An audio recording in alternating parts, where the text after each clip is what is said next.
yung mga Ayan na. government Ulitin officials. natin. Hindi po Ulitin ba natin. parang balat sibuyas Yeah. kayong mga government officials, like nag-file ng case si Congressman Levice against you, you against Trixie?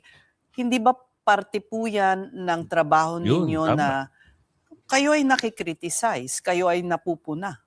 Na okay lang sa akin magpura. Ayun First naman pala, ma'am. Okay lang pala kay Ma'am Clara na mapuna. Wala naman palang problema eh. Para sa pagpapatuloy ng pagdinig ng Senate Blue Ribbon Committee sa Lunes. Nakatakda naman pag-usapan sa Lunes ang magiging kustudiya ni dating DPWH District Engineer Henry Alcantara na kasama sa magiging state witness sa kaso ng flood control anomalies. Mga pulisan na gustong maghain ng reklamo o mag-witness. Witness ba? O witness. Ay pwede raw. Agoy. Eh napakarami nyo kamo, di ba, na 30,000 witness. Asa na sila? Nakapagtataka. Kasi nakapagtataka sa akin na abogado dito sa Pilipinas. Yan. Kasi hindi ganun yung prosesong legal at judicial process dito sa Pilipinas. Yes. Good morning mga kasama. Nandito na naman si Kuya Goods nagbabalik. At syempre kung di ka pa nakasubscribe sa ating channel, subscribe na lang po at hit mo na rin yung bell para updated ka sa ating mga video. Mukhang kumakambyo si ate. Mukhang nagbabago ng tono. Mukhang puro paliwanag ang ate. Yan ang maririnig nyo sa balita ngayon. At Saldi ko at Manuel Bunuan pinadalhan ng subpena ng BRC. Anong BRC? Ano kaya yun, no? Subpena para kina Bunuan, Saldi ko at 10 nilabas na ng Blue Ribbon Committee, BRC. Puna naman tayo, Diyos mio, Marimar. Crowdsourcing ng ICC laban kay dating Pangulong Duterte. Naghahanap pa ng ebidensya. Meron nga po sila eh. Sabi daw, yung mga pulis daw, dati, parang hinihikayat nila na magsampa rin daw ng reklamo patungkol kay Tatay Digong. Wala kayong ebidensya, no? Ngayon kayo naghahanap ng ebidensya. Akala ko ba meron kayong 40,000, 30,000 na mga witnesses? Tapos sasabihin nyo ngayon, naghahanap kayo ng mga... Bakit malapit na ba ma-dismiss? Galingan nyo pa ng husto para pag upo ni Bibi Sara. Easy ka dyan, boy! Sigurado kayo, ha? At ito, okay lang sa akin mapuna. Talaga? Sino siya? Siya lang naman ang babae na sa gobyerno nagtatrabaho. Hindi natin alam kung bakit meron siyang mga gano'n na kailangan niyang gawin, magsalita sa isang opisyalis, samantalang siya ay nagtatrabaho sa gobyerno. Diba? Pinunaan niya kasi. Ngayon, na-back to you siya ng taong bayan.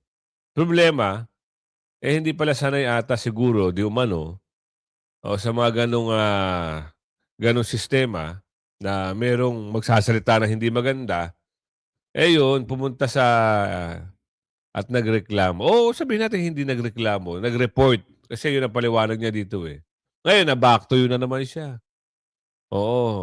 Tinanong siya ng isang reporter dito, newscaster dito. Di ba kayo ay taong gobyerno? Dapat hindi kayo balat sibuyas. Ang sagot niya, mamaya abangan nyo sa dulo ng ating video. Unahin natin dito. Robin, ano yan? Idinimanda ng cyber libel ni Batangas 1st District Representative Leandro Leviste, si PCO Undersecretary Claire Castro. Kaugnay ng umano'y mapanirang pahayag nito tungkol sa solar business na itinatag ng kongresista. Ayon sa kampo ni Leviste, ang kaso ay isinampa upang linawin at ipagtanggol ang kanyang pangalan matapos maiugnay sa issue ng umanay pagbenta ng kumpanyang may prangkisa, isang aligasyong mariing itinanggi ng mambabatas. Nilinaw ni Leviste na ang kumpanyang kanyang naibenta ay walang prangkisa, taliwas sa lumabas na pahayag. Sa kanyang pahayag, Nako, yun naman pala. So, wala palang prangkisa. Lumabas siguro sa vlog, oo, binenta yung prangkisa. Naku po, paano kaya yun? Oo, alamin na lang natin kung uusad ang kaso kasi anong kaso yan eh. Libel, tapos cyber libel, marami atang ina. Pero parang mga civil case, no? Ano bang laro sa civil case? Parang mas mapapadali siya kaysa sa criminal case. Parang gano'n ang pagkakaalam natin.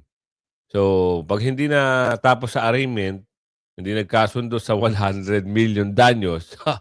Diyos ko po, saan kukunin 'tong 100 million danyos? Napakahirap hanapin 'yan. Kahit na 20 years ka pa sa gobyerno, kung hindi ka nangungurakot, hindi ka makakuha ng 110 million. Si Kong Libiste, binayayaan 'yan, eh. Ibig sabihin nepo babies 'yan, eh. Oo, hindi pa pinapanganak mayaman na 'yan. Oo, Libiste, mayaman na 'yan. Isipin mo batang-bata merong 300 billion sa account, pinamimigay pa iba. Ngayon ang tagisan dito padamihan ng resources, pagalingan ng abogado. Sabagay, abogado naman si Ma'am Claire o si Auntie Claire, puwede niyang depensahan ang sarili niya. Pero, naku, eto na ang tanong dito. Oo, ano kaya mangyayari? Kasi sino ba ang nagsimula? Hindi ko alam.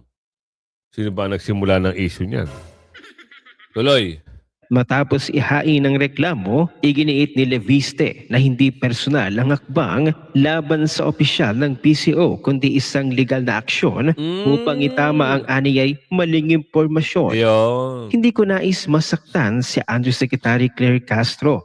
Kailangan ko lang pong depensahan ang aking pangalan. Oo. Ito ang pahayag ni Leviste. Iginiit naman ni PCO Undersecretary Claire Castro na ang isinampang kaso laban sa kanya ay may layuning pigilan siya sa patuloy na pagsalita at pagtalakay ng mga isyu ng bansa. Oo. Ayon kay Castro, hindi pa man niya natatanggap ang opisyal na kopya ng reklamo. Malinaw na para sa kanya ang epekto ng paghahain ng kaso. Ang pagpapatahimik aniya sa isang opisyal na nagsasalita sa publiko hinggil sa mga sensitibong usapin. Aniya ni Castro, ang pagsampa ng kasong ito ay tunay na paraan para ako ay matigil sa aking pagsalita at pagtalakay sa mga issue. Tila nagtataka si Claire Castro kung bakit siya sinampahan ng kasong cyber libel. Bakit? Kaugnay ng kanyang mga pahayag sa issue ng solar energy business ni Batangas 1st District Representative Leandro Leviste. Dagdag ni Claire, sino ang tunay na nasa likod ng pagsampa ng kaso laban sa akin? Yun. Yan ang malaking tanong. Sino nga ba ang nasa likod? Ngayon, may tanong naman ang taong bayan. So, bakit meron din reklamo patungkol kay Atty. Trixie? Sino ba ang nagsimula? Sino ba ang unang kumilos at nagkaroon ng aksyon patungkol dito sa nangyayari na mga gantong bagay? Ngayon, kung kayo pwede pala, hindi pala pwede sila. Nagtatanong lang ho. Kung kayo pwede magreklamo, hindi pala sila pwede magreklamo. Tanong lang ho yun. Kasi kung kayo ay taong gobyerno, dapat tanggap nyo lahat ng kritisismo. 'Di ba? Walang balat sibuyas. Kaya napagtanto ng mga, alam mo yung mga tagapagtanong o news anchor, dapat ho, ang tanong ay ganito. Kayo ho ay taong gobyerno, dapat hindi kayo balat sibuyas. Dapat tanggap nyo lahat ng mga binabato sa inyo kasi kayo ay nanunungkulan sa gobyerno. Oo nga naman. Alamin natin yan dito. Ipasok natin yan yung... halos na-interview siya dito eh. Ito ang sagot niya. Uy, nawala. Saan na yun? Wala nga, nawawala eh. May sagot siya dito eh. Oh. Ano ho yung mga bagay-bagay na yun? Ito. Sa personal threat, will that change your mind? Nagawa na nila yun eh. Nung hindi pa ako nag-report sa NBI, wala naman silang binabawi. Kasi I even made a contempt on that. Sabi ko, magpapablatter ako. Pero hindi. Sinabi pa nila na parang, bakit ikaw kapag kami sinasabi ka sa ibang opisyal, ganyan-ganyan, di ba? Pero... Man, di ba ma'am? Totoo naman. Di ba meron kayong sinabi kay, o kay Miss, oo, sabi nyo nga, Chucky. Oh. Ngayon, wala namang aksyon si VP Sara. Kasi kung hindi na uso yung Chucky, hindi magagalit taong bayan eh. Patuloy natin. Iba po kasi yung freedom of expression na ikaw yung bumabati ko sa opinion ng iba, nagre-react ka. But the threatening remarks, hindi po siya sakop ng freedom of expression. Hindi po ba parang balat? Ibig sabihin, ma'am, pag bumabatikos, okay lang sa'yo. Ang nagtitreat sa'yo, taong bayan, ma'am. Oo. Hindi naman, ewan ko kasi bakit si Atty. Trixie ang nadali, ang naireklamo? Ano ba ang sinabi ni Atty. Trixie? Yun lang ang tanong doon. At sa usapin naman na bakit ikaw pwede, sila hindi. Ikaw, oo, okay lang. Sila hindi okay. Tatanong lang tatanong lang. Sibuyas kayong mga Kaya na, government ulitin natin. officials. Hindi po Ulitin ba natin. parang balat sibuyas Yeah. kayong mga government officials like nag-file ng case si Congressman Levice against you against Trixie? Hindi ba parte po yan ng trabaho Yun, ninyo tama. na kayo ay nakikriticize, kayo ay napupuna? Na okay lang sa akin mapura. Ayun naman pala, ma'am. Okay lang pala kay Ma'am Clara na mapuna. Wala naman palang problema eh. 'Di ba? Narinig nyo naman. Ma'am, thank you Okay lang pala mapuna si ma'am. Ayun, problema. Bakit may mga, tuloy. Time ko itong magpa-record. Record pa nga lang to Hindi po ako nagpa-file pa ng case. Although I was Hindi asked naman to pala sign case a yun. complaint sheet para may record. But wala pa po akong pinag-file. I just have to report this matter because it concerns my security. So mahirap po yun. Iba po kasi yung usapang, mali ka sa opinion mo, ganyan. It's okay with me. It's fine with me. Pero yung bantaan ka, hindi po yun pagiging balat sibuyas. Kasi kahit nga po ito po, maski na po ang Vice Presidente, sinasabi niya, tinetreten siya. Pero she was being asked, where's the report? Na ikaw Ayun naman pala eh. 'Di ba? 'Di ba, maski si VP Sara ay nakakatanggap ng ganyan. Ngayon, binabaliwala lang ni VP Sara kasi nga taong gobyerno siya. Nanunungkulan siya. At isa pa, hindi ho siya balat sibuyas. Ngayon, ang mali, nagkaroon ho ng puntos. Ang alin? Bakit ganun? Taong gobyerno. 'Di ba? Taong gobyerno, ang sabi ni Aling Ledesma, pumupuntos. Para saan? Hindi natin alam. threaten. So if you do not have any port, parang wala kang credibility pag sinabi mong tinatakot ang buhay mo. So I have to do this for my own security and protection. So Yusek, pagdating dun po sa libel case na sinampa ni Congressman Leviste, are you also mulling to file your own counter charges like libel in relation dun sa mga nasabi rin po niya tungkol sa inyo? I haven't read yet, I haven't read yet the complaint. Di ko alam kung saan yung hugot niya. Kasi lahat naman ng kinontent ko, it's because of his own admissions and the statements made by Ombudsman Rimulya and Secretary Garin. So lahat naman dun galing So I have to check, but definitely I will included in the answer will be compulsory counterclaims. Naaawa daw siya sa inyo kasi sana criminal case. Ginawa na lang niyang civil case. Salamat Thank you so much. Pero on to Palace Matters, Yusek Claire, kanina nga nagbigay ng pahayag si President Marcos. Ang sabi niya, medyo parang papunta na nga sa winding down talaga na confirmation that the ICI is winding down. Can you confirm this? Hindi niya sasagot. Yes po, kasi yun naman din po ang nakalagay din po sa Executive Order 94. Pag meron po kasi ditong sunset clause, and I will have to read na lang po, and I quote, "The ICI shall be rendered functus officio upon the accomplishment of the purposes for which it was created or unless sooner dissolved by the President." So, inamin naman po ni Sec. Babe Singson, inamin din po ni dating Commissioner Fajardo, na yung kanilang functions po ay natapos nila. Ang kanilang mandato, yung kanilang dapat, yung task nila. Tapos na nga. The winding down is finished.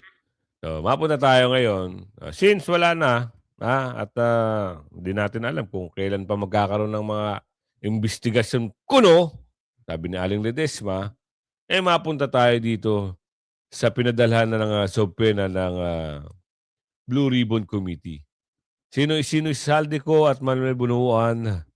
Ngayon, dapat kung pinadalhan ng subpena, dapat ang ginawa, trabaho na ng Interpol para magkaalaman, di ba? ng liderato ng mataas sa kapulungan ng Kongreso, sina dating Congressman Zaldico at dating DPW Secretary Manuel Bunuan at 10 iba pa ng sabina para sa pagpapatuloy ng pagdinig ng Senate Blue Ribbon Committee sa Lunes. Nakatagda naman pag-usapan sa Lunes ang magiging kustudiya ni dating DPW's District Engineer Henry Alcantara na kasama sa magiging state witness sa kaso ng flood control anomalies. Mar Gabriel sa balita. Kinumpirma ni Senate President Vicente Soto III na pinadalhan na nila ng sabpina sina dating Congressman Zaldico at dating DPWH Secretary Manuel Bunuan at 10 iba pa para humarap sa pagpapatuloy ng pagdinig ng Blue Ribbon Committee sa Lunes kaugnay sa anomalya sa flood control projects. Pinaharap din sa pagdinig sina dating DepEd Undersecretary Trajib Ulayvar, Commission on Audit Commissioner Mario Lipana at businessman na si Maynard Ngu. Pinadalhan din ng sabpina ng Senado sina Orly Gutesa at mga dating tauhan ni Zaldico na sina John Paul Estrada at Mark Teksay. Pinaniniwala ang nagtatago sa Portugal si Zaldico habang hindi pa rin bumabalik mula sa Estados Unidos si Bunuan kung hindi pa rin sila sisipot. Una nang sinabi ni Senate President Pro Tempore at chairman ng Blue Ribbon Committee na si Senator Panfilo Lacson na i-issuehan na sila ng warrant of arrest ng Senado. Legislative warrant siya na pwede siyang hulihin. So we will make arrangements with the US Embassy, the Ambassador Dave Romualdez, na pwede makipagtulungan, makipag-coordinate sa US authorities para maibalik siya rito.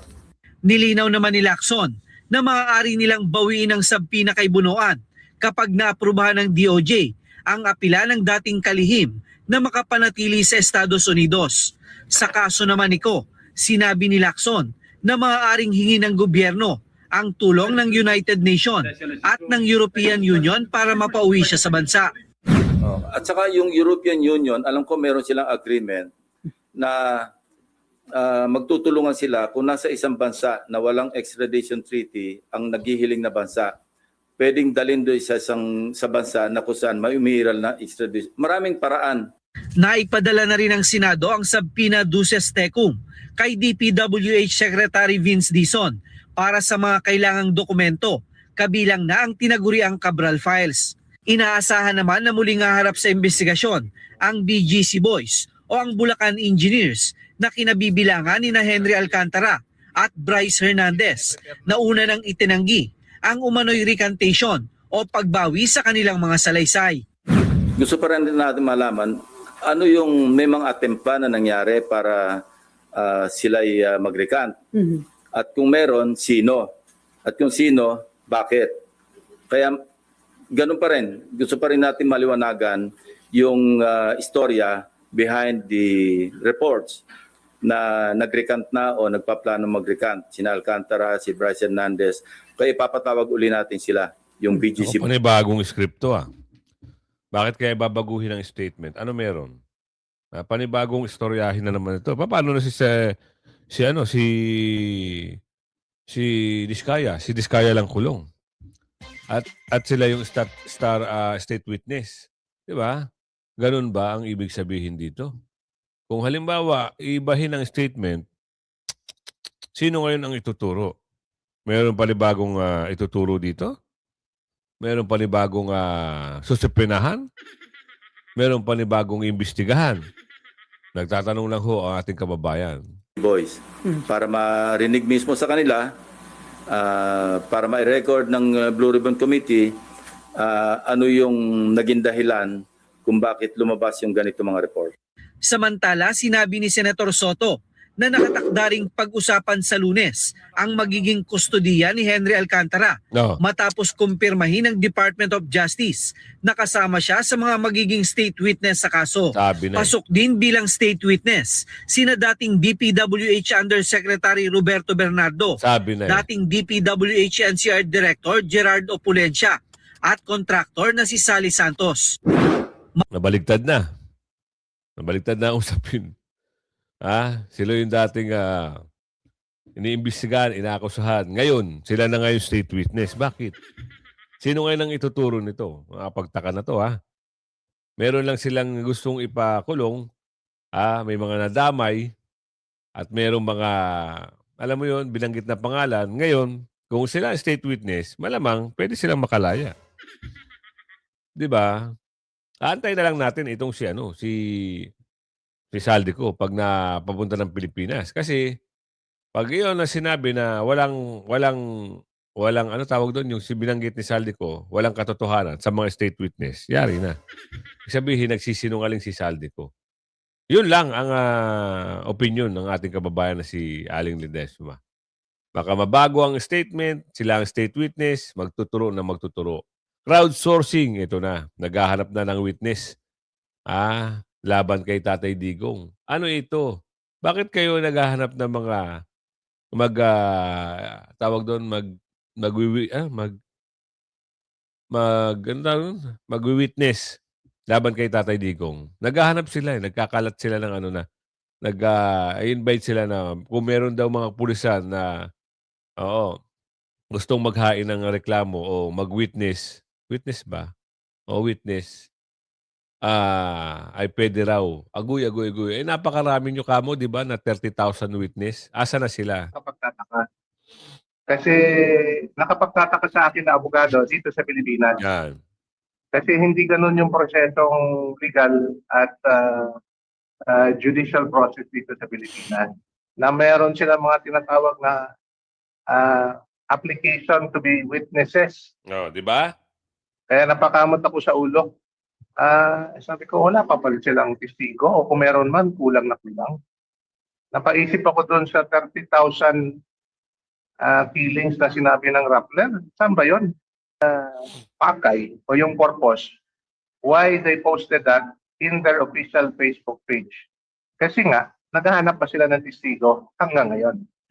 It would appear to be that way. Kasi kung meron na nga silang mga testigo, kasi nga, nag-file na sila ng kaso, on the basis of which the court issued a warrant. E di, ituloy na nila yung kaso based on what they already had and based on what they already filed with the ICC. Yun ang nakapagtataka na hanggang ngayon, naghahanap pa ng testigo. Anong comment nyo dito sa bagong hakbang ng International Criminal Court or ICC? They're like, crowdsourcing witnesses on Facebook. Anong masasabi niyo, sir?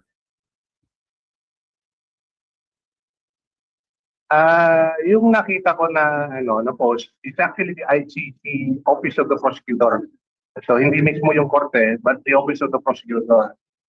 Who or which office until now, after more than 2 years na i-file yung kaso, are still looking for witnesses. Yun ang nakapagtataka. Kasi nakapagtataka sa akin na abogado dito sa Pilipinas. Kasi hindi ganun yung prosesong legal at judicial process dito sa Pilipinas. Kasi pag example man lang, kung merong isang krimen na nangyari, meron yung tinatawag na case build-up. The law enforcement will come in, they will investigate the case. And then, if they find that there is that the incident or the crime was actually committed, and they will be able to pinpoint the probable perpetrators, then they will bring the perpetrators to the prosecutor's office. Magsasampa sila ng kaso. And eventually, if they find probable cause, may kaso may file sa korte.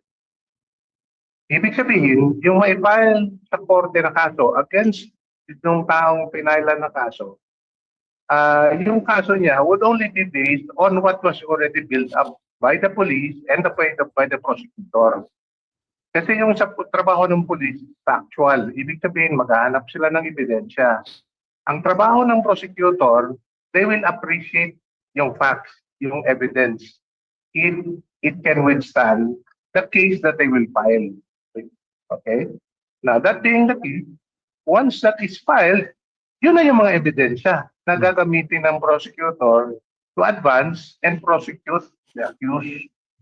Dito, sa ICC, iba. Nag-file sila ng kaso based on yung Office of the Prosecutor, nag-file ng kaso sa ICC, ibig sabihin sa korte, based on some allegations. Allegations of extrajudicial, so-called extrajudicial killing during the time when he was mayor and then later on was president. Na-file yan. And in fact, according to them, may warrant of arrest. And that's the reason why that was the basis of, although wrongly implemented, that was the basis of General Torre and his team to arrest and bring the former president to the Hague. Kung ganun man na meron na silang kaso, kung ano man yung ebidensya nila na na-file na sa korte, yun na yung gagamitin nila sa korte. Kaya itong mga post na ito, nakapagtataka. In fact, I saw an earlier post last month na meron sila mga tinatawag na application to be witnesses. Kaya napakamot ako sa ulo. Sabi ko, wala pa pala silang testigo o kung meron man, kulang na kulang. Tama. Napaisip ako doon sa 30,000. Nakita nyo na. Sabi ko sa inyo, naghahanap na ng mga witnesses laban kay Tatay Digong. Siguro, lahat ng mga paandar nila, kasinungalingan nila, itong mga, lalo na yung attorney na mukhang ano yung muka. Diba? Yung ngipin, hiwalay. Diba? Wala na siguro makuha na mga witness na hinahanap na ICC. Ngayon nagpo-post sila na naghahanap sila ng witness laban kay Tatay Digong. Sino naman sira ulo na mag-witness wala namang ginawa si Tatay Digong. Diba? Tsaka kung ano man yung nangyari nung panahon ni Tatay Digong, ikinaganda ng bansa yun. Pabor ang nakararami. Oo, yung mga durobo lang ang galit dahil nawalan sila ng hanap buhay at natigil ang kanilang mga high butterfly. Diba? Yung mga gumagamit ng pinagbabawal na candy. Kasi lagi silang nahuhuli. Pinaalis sila. Bakit? Pag hindi kayo nagbago, umalis kayo dito. Diba? Ganun lang. Tapos hahanap sila ng witness. Nako po ka, Rudy. Imbentuhan na naman ng statement na. ICC, magtigil-tigil na kayo. 1 taon na si Tatay Digong. 1,000 killings na sinabi ng Rappler. Saan ba yun? Puro wala. So, attorney, masasabi natin na itong hakbang ng ICC Prosecution Office o Prosecutor's Office, ang meron lang sa kanila kwento, istorya, testigo wala. Sir. It would appear that way kung yun ang pakay o yung purpose why they posted that in their official Facebook page. Kasi nga, naghahanap pa sila ng testigo hanggang ngayon. It would appear to be that way. Kasi kung meron na nga silang mga testigo, kasi nga, nag-file na sila ng kaso on the basis of which the court issued a warrant, edi, ituloy na nila yung kaso based on what they already had and based on what they already filed with the ICC. Yun ang nakapagtataka na hanggang ngayon, naghahanap pa ng testigo. Gawa-gawa sila istoryahe, attorney. Talagang mga desperado na, no? Talagang po-post. Kung yan babayaran nyo ng mga 5 milyon, yung mga witness na yan, papayag yan. Pero kung libre, Diyos mio, sayangin nila oras sa mga tao na yan. Gusto nyo kayo nalang magtestigo para matapos na yung usapin ng ICC na yan. Dahil wala nang ginawa yan. Kita mo, stress na matanda. Diba? 1 taon na si Tatay Digong doon. Walang nangyari. Hindi umuusad ang kaso. Puro hinahanap ebidensya. Kung wala namang ebidensya, pakawalan nyo na mga ICC na to. Nakakarindi na kayo. Ang sarap nyong pagsisipain na. Sir, hindi ka nagtataka na yung hinahanap na yung pinapanawagan na na mag-testify, ang scope po na sinabi yung sinasabing violence on the war on drugs, ang scope po ay 2011 hanggang November 2011 until March 2019. 2011, hindi naman siya presidente noon, sir. Opo, yung initial list kasi ng mga allegation doon sa warrant, lumalabas na mayroong mga allegation doon of alleged extrajudicial killing while he was still mayor. And then there were also allegations when he was president. So I would like to believe that it would span about 9 years. But despite that, yun nga, over the lapse of so many years now, and with the alleged tens of thousands of incidents, bakit walang puwipresenta at wala pa rin silang makitang testigo? Sir, in the light of these... So, yun lang po ang nakikita ko rito na... Opo.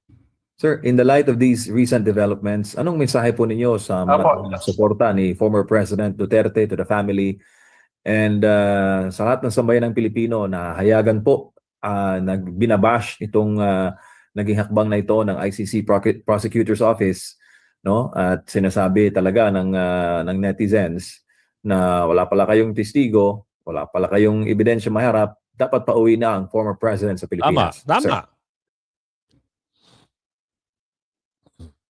I like to put that in context, bago ako manawagan. Unang-una, nakita natin na walang basihan. At sinasabi niya na rin, siya mismo, dalawang bagay ang sinabi ni former President Rodrigo Duterte. Una,